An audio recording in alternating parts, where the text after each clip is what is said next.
Hello students, previous lecture में हमने inverter की कुछ बेसिक्स देखी थी। इस लेक्चर में हम वोल्टेज सोर्स इन्वर्टर की हाफ ब्रिज कॉन्फ़िगरेशन की वर्किंग प्रिंसिपल देखेंगे। यहाँ जो मैंने सर्किट डायग्राम ड्रॉ किया हुआ है, ये complete circuit diagram single phase half wave bridge inverter की है। यहाँ पे मैंने दो स्विच लिया हुआ है, S1 और S2। स्विच आपकी कोई भी पावर इलेक्ट्रॉनिक डिवाइस हो सकती है, जैसा कि मैंने पिछले लेक्चर में कहा था, जैसे कि IGBT, SCR या MOSFET। ठीक है। अगर हम SCR लेते हैं तो वहाँ पे हमें SCR की कम्यूटेशन सर्किट्स भी लगानी पड़ती है, और अगर हम MOSFET या IGBT लेते हैं तो वहाँ पे हमें कोई भी कम्यूटेशन सर्किट की ज़रूरत नहीं पड़ती है, क्योंकि हम जानते हैं कि MOSFET, पावर MOSFET और IGBT जो होती है वो नॉन लैचिंग डिवाइस होती है। अगर हम उसमें से गेट पल्स हटा देते हैं तो वो खुद ब खुद क्या हो जाती है, ऑफ स्टेट में चली जाती है। दो डायोड लिया है हमने, D1 और D2, और एक लोड लिया है जिसे मैंने जनरल रिप्रेजेंटेशन में लिखा है L। ये लोड हमारी या तो रेजिस्टिव लोड हो सकती है या फिर हमारी RL लोड भी हो सकती है। ठीक है। करंट की डायरेक्शन देखो, करंट की डायरेक्शन हमारी इस डायरेक्शन में है, और वोल्टेज की पोलैरिटी कन्वेंशनली मैंने ली है, इस साइड प्लस है और इस साइड हमारी माइनस है। अब पूरी वर्किंग को हमने दो पीरियड में डिवाइड किया हुआ है, पीरियड 1 एंड पीरियड 2। पीरियड 1 जो है वो है हमारा 0 से T2 इंटरवल के लिए, और पीरियड 2 जो है वो T2 से लेके T इंटरवल तक के लिए है। तो सबसे पहले हम देखते हैं कि पीरियड 1 जो कि 0 से T/2 तक है, ये कहाँ, इसमें क्या क्या होता है। तो इस पीरियड में सबसे पहले हमने क्या किया है, इस पीरियड में सबसे पहले हमने स्विच S1 को ऑन किया है। जब हम स्विच S1 को ऑन करते हैं तो हमारी पूरी सर्किट जो है वो कुछ इस टाइप से दिखती है।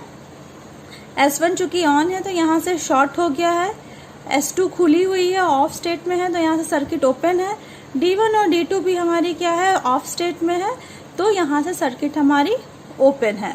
अब इस पूरे कंडीशन में देखो, करंट सिर्फ कहाँ से फ्लो होगी, करंट सिर्फ फ्लो होगी इस वाले लूप में। ठीक है, क्योंकि यहाँ पे ओपन पाथ है, तो ओपन सर्किट में कोई भी हमारी करंट नहीं फ्लो होती है। ठीक है, तो सिर्फ जो करंट फ्लो होगी वो है ये ऊपर वाली करंट। अब इसमें अगर हम KVL लगाएं तो हमारी आउटपुट वोल्टेज V0 ये क्या हो जाएगी, देखो V0 हमारी VS2 के बराबर हो जाएगी, और I0 जो हमारी आउटपुट करंट है, ये आउटपुट करंट किसके बराबर हो जाएगी। अगर हम रेजिस्टिव लोड लेते हैं तो रेजिस्टिव लोड में हम जानते हैं हमारी करंट क्या होती है, V/R होती है।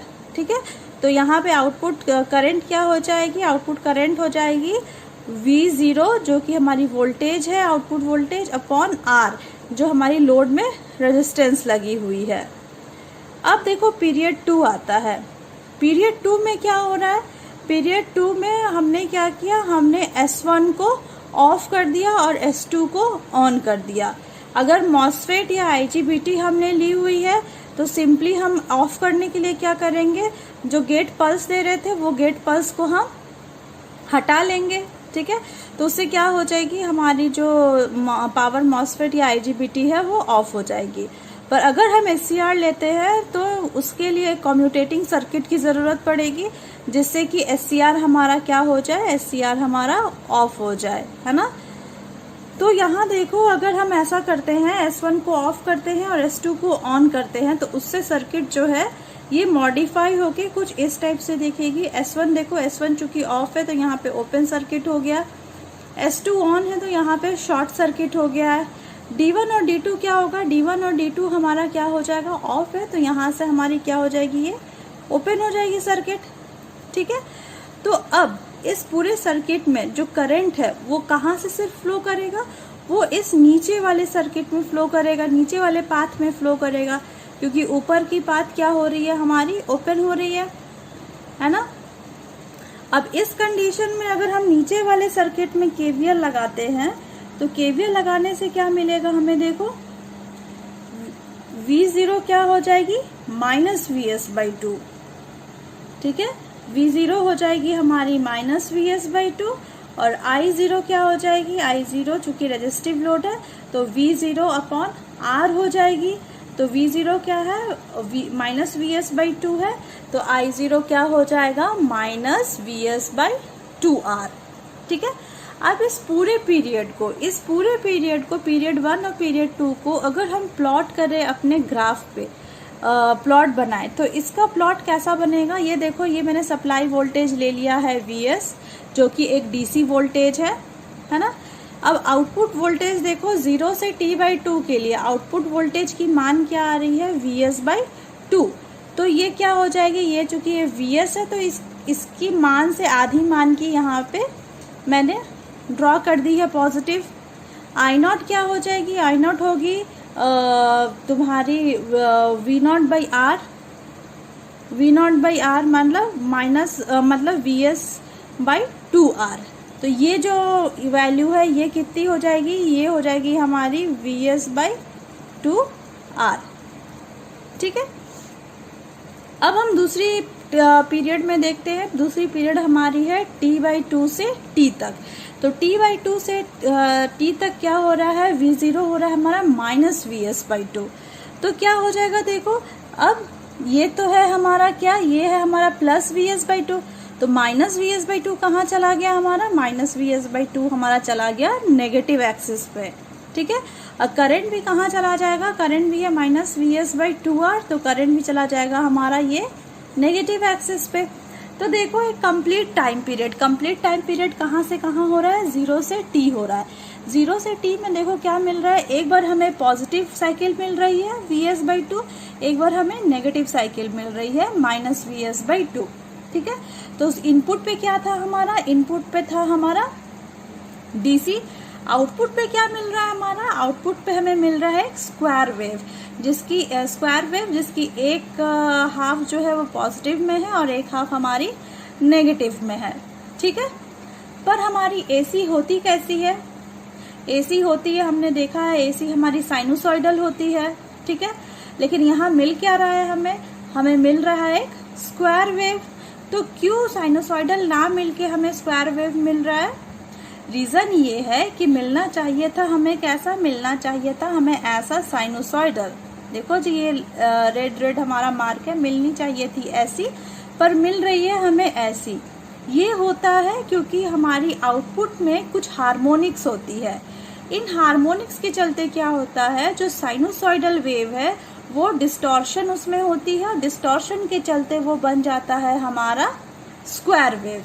अगर इसके आगे हम फिल्टर्स लगाएं या फिर किसी तरीके से हम इन हार्मोनिक्स को रिड्यूस कर दें, तो हमें क्या मिल जाएगी आउटपुट में, हमें आउटपुट पे मिल जाती है ये साइनोसॉइडल वेव, ठीक है।